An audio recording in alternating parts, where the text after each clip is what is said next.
এই যে ম্যাম আপনার পাস্তা। ম্যাম আপনার যদি আর কিছু লাগে তাহলে আমাকে বলবেন, আমি সাইডে আছি।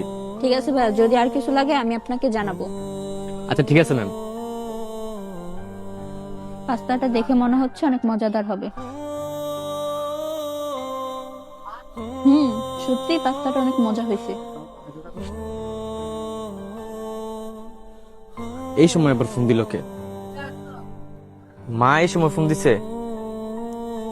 হ্যালো মা।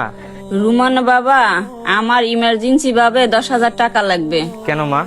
বাজান রে, তোর ছোট ভাই না হঠাৎ করে অনেক অসুস্থ হয়ে পড়ছে। ডাক্তারে বলছে ইমার্জেন্সি ভাবে তোর ছোট ভাইকে মেডিকেলে ভর্তি করতে হবে। কিন্তু মা এই মুহূর্তে তো আমার কাছে এতগুলো টাকা নেই।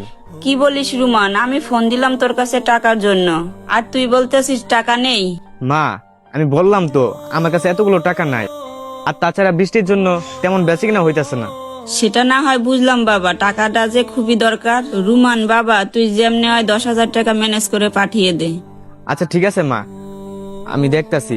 আর তুমি কোনো চিন্তা করো না, যেভাবেই হোক আমি 10,000 টাকা পাঠিয়ে দিব। মাকে তো বললাম টাকাটা ম্যানেজ করে দিব, কিন্তু এতগুলো টাকা কিভাবে ম্যানেজ করব? আমার কাছে তো এতগুলো টাকা নাই। হে আল্লাহ, তুমি একটা ব্যবস্থা করে দাও।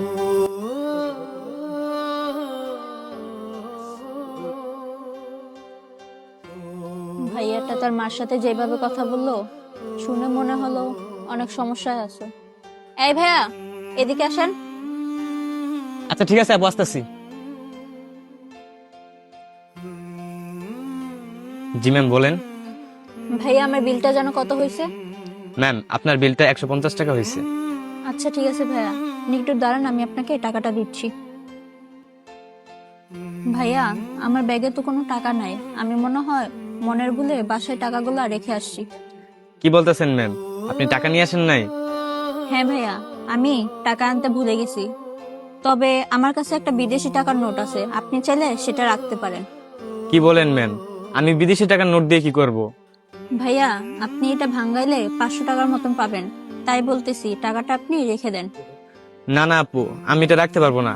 আমি আবার এটা কোথায় গিয়ে ভাঙাবো? আর তাছাড়া আমি সেরকম জায়গায় চিনি না।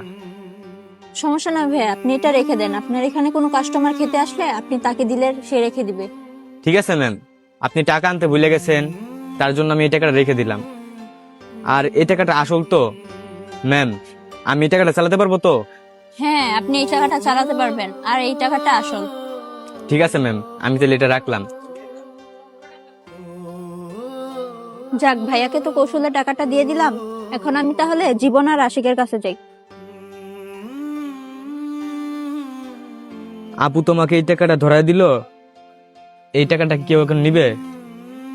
যাই হোক, আল্লাহ ভরসা, এই টাকাটা আমি রেখে দিই। আশিক ভাই এসে বসো। এই যে ভাইয়া, এদিকে আসো। জি ভাইয়া আসতেছি। জি স্যার বলেন। ভাইয়া, আমাদেরকে একটা পাস্তা দেন। জি স্যার, আমি গিয়ে নিয়ে আসতেছি। স্যার এই যে আপনাদের পাস্তা। স্যার আপনাদের যদি আরো কিছু লাগে তাহলে অবশ্যই আমাকে বলবেন। আচ্ছা ঠিক আছে। আশিক ভাই লো।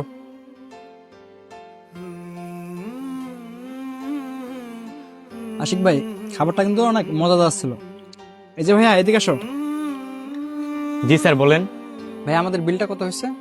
স্যার আপনাদের বিল 150 টাকা হয়েছে। ও ভাইয়া, 150 টাকা? আচ্ছা দাঁড়ান, দিতে আছে। এই যে ভাইয়া, এখানে 200 টাকা আছে, এই যে নাও। স্যার 200 টাকা? কিন্তু আমার কাছে তো 50 টাকা ভাঙতি নাই। কি বলতেছো, ভাঙতি নেই? যাও গিয়ে ভাঙতি করে নিয়ে আসো কোথা থেকে। স্যার আমি তো এখান থেকে কোথাও যেতে পারবো না। তবে স্যার আমার কাছে বিদেশি একটা 50 টাকার নোট আছে, আপনি চাইলে এই 50 টাকার পরিবর্তে একটা বিদেশি 50 টাকা নিতে পারেন। কি বলতেছো, তোমার কাছে বিদেশি টাকার নোট আছে 50 টাকা? আচ্ছা বের করো তো দেখি। এই যে স্যার। আচ্ছা আমার কাছে দাও তো। এই যে নেন স্যার।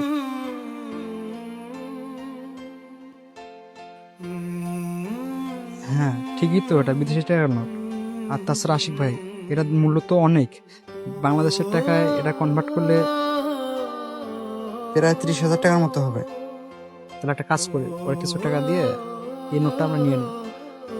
আচ্ছা ভাইয়া, এটা তো বিদেশি ডলার, এটা বাংলাদেশের মূল্য অনেক। হ্যাঁ ভাই, আমার বন্ধু ঠিকই বলছে। এই টাকাটা বিদেশি 50 টাকা, এই টাকার মূল্য তো অনেক, কিন্তু এই টাকাটা আপনি ভাঙাইতে পারবেন না যে কোনো জায়গায়। এই টাকাটা আমাদের কাছে দিয়ে দেন, এর পরিবর্তে আপনার আমরা কিছু টাকা দিতেছি।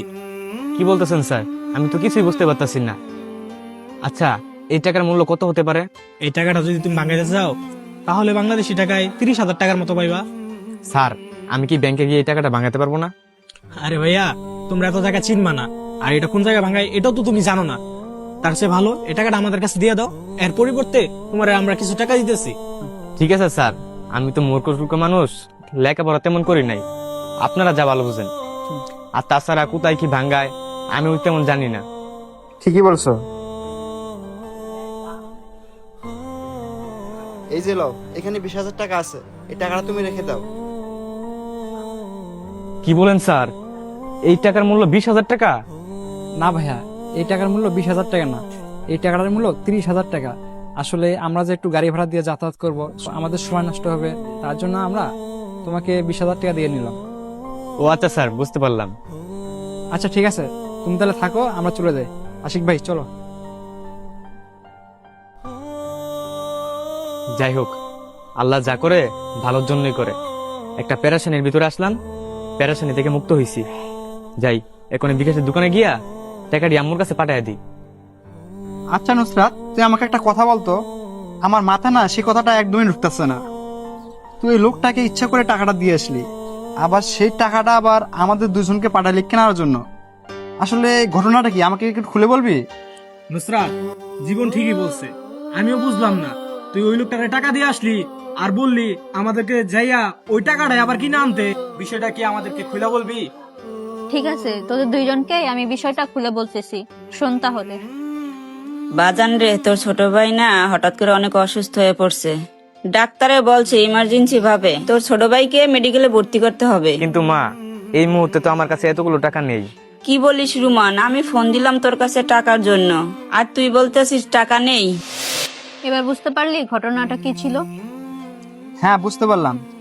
তুই যে কাজটা করছিস অনেক ভালো কাজ করছিস, তবে এখানে আমার একটা কথা আছে। তোর কিছু বলার আছে?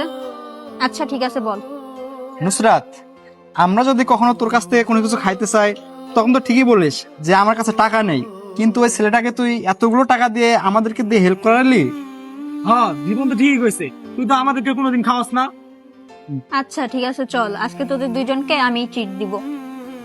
তো বন্ধুরা, আজকের ভিডিওটি কেমন হয়েছে অবশ্যই কমেন্টের মাধ্যমে জানাবেন, আর ভালো লেগে থাকলে লাইক কমেন্ট শেয়ার করে অন্যদেরকেও দেখার সুযোগ করে দিবেন। ধন্যবাদ সকলকে, আসসালামু আলাইকুম।